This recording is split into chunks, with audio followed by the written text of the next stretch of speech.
Hello everyone, my name is Lulu and I am speaking to you from iSchool Zambia. I hope you're having a great time at the Advancement 2.0. I have been following the tweets and it looks pretty good. I wish I was there in person. I want to talk to you a bit about education and how iSchool Zambia has tackled some of the issues that are affecting our education system, especially in Africa. So we discovered the problem of access to education, but not only access to education, but access to quality education. And so we have devised learning material, learning content based on a Zambian primary school curriculum for a start. So we've taken the curriculum and made learning material for each statement of that curriculum, for everything that a child is supposed to learn during their primary schooling years. And then we put this on a 7-inch tablet and put all that material preloaded without need for internet. So this is one of the tablets that we've created. This is a home version. We have created 3 tablets in total. So one for the teacher to use. The teacher needs guidance in how to integrate Wanda's technology in the classroom and just how do they make the most of that teaching and learning in the classroom. We've created a tablet specifically for the child to use, which is hands-on. They use that in the classroom with the guidance of a teacher. So like a textbook, except it's all on working on a tablet. It's very interactive. It speaks back to you. You can click and things happen. You can see more of this on the iSchool website. There's some sample lessons that you can see. It's iSchool.zm. What we have discovered, and we have been creating this material for the past 6 years, but we have been testing it for the last 3 years and discovered that when children use this material in their classroom, they are more engaged, they ask more questions, and they are problem solvers. They want to learn more. They are interested in that learning because they are hands-on with it and they're part of their everyday learning.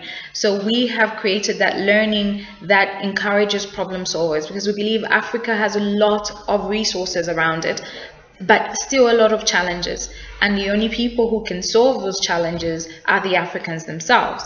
And for a start, in Zambia, we teach the teachers how to encourage problem solving in the classroom.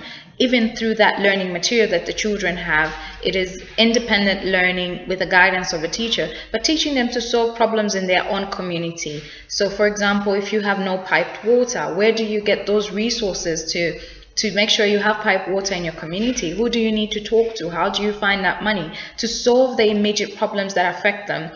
And then obviously that builds up on a bigger scale. We've started with the primary section because we believe the foundation is really key, and that if you target the formative years of a child, then you've created that base for them to be able to handle anything that might come afterwards.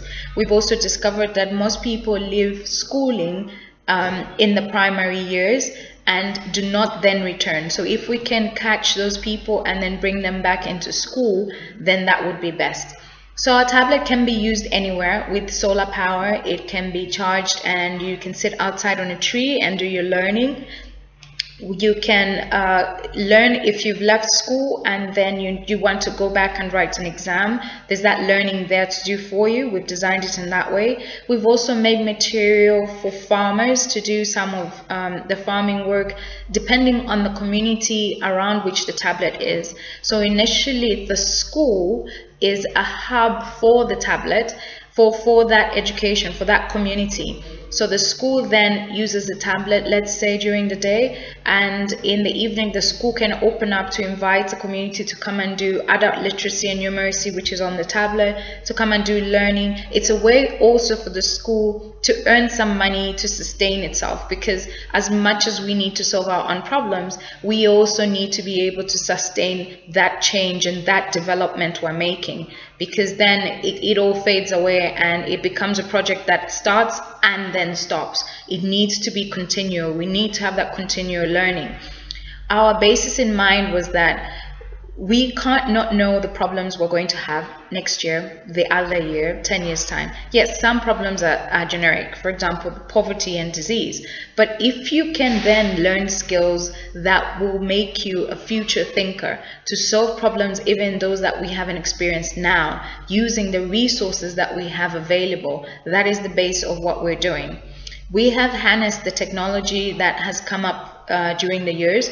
We started off delivering this learning on laptop computers and little desktop computers that could be carried on from class to class, but discovered that this required a server and an internet connection, and due to power outages in the country, it wasn't a very viable solution. So we've come up with the 7-inch tablet, as I earlier showed you, and this tablet has a battery life of 8 hours if the Wi-Fi is turned off. It's Wi-Fi enabled, so you can use Wi-Fi, you can go to the internet if you would like to, although all the material is pre-loaded for you, and so you can use it anywhere, even where there is no access or little access to internet.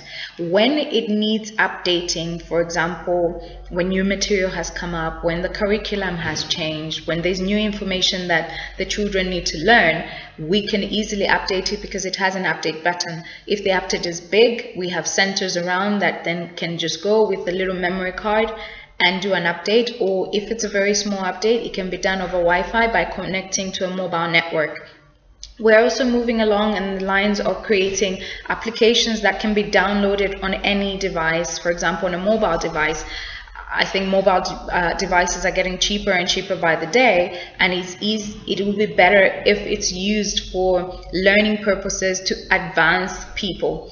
We've included too some life skills there for the youth to learn financial literacy, to learn entrepreneurship skills, to learn for young mothers nutrition, how to feed the baby, how to do a budget, because we believe some of these skills are not taught in school but need to be, and so we've included that for an out of school session as well for those who are not in school and those who are not learning those skills.